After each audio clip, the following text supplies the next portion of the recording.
शराब बीमारी है या मशगला?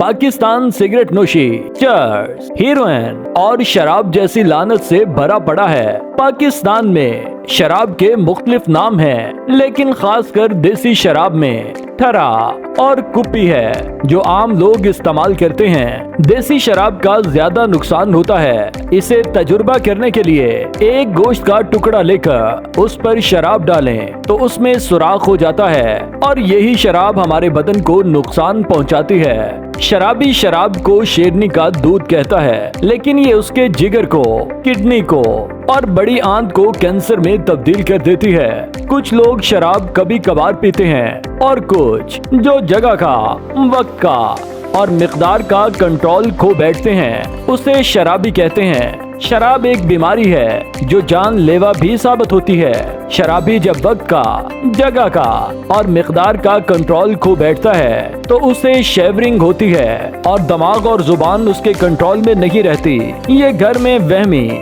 शक्की और तन्हा पसंद हो जाता है। घर वालों के साथ बदतमीजी करना और खास तौर पर अपनी बीवी पर शक करना, मार पीट करना और लड़ाई झगड़ा करना ये मरीज के लिए आम बात है। इलाज मेडिसिन और काउंसलिंग से होता है ताकि मरीज अपनी जिंदगी को मैनेज कर सके। आप इस्लामिक मेडिकल सेंटर में तशरीफ लाएं, यहाँ का माहौल देखें और अपने मरीज को दाखिल करवाएं और इसका मुकम्मल इलाज करवाएं। 0333556427 0320550040 गौरी टाउन, फेज 1, इस्लामाबाद।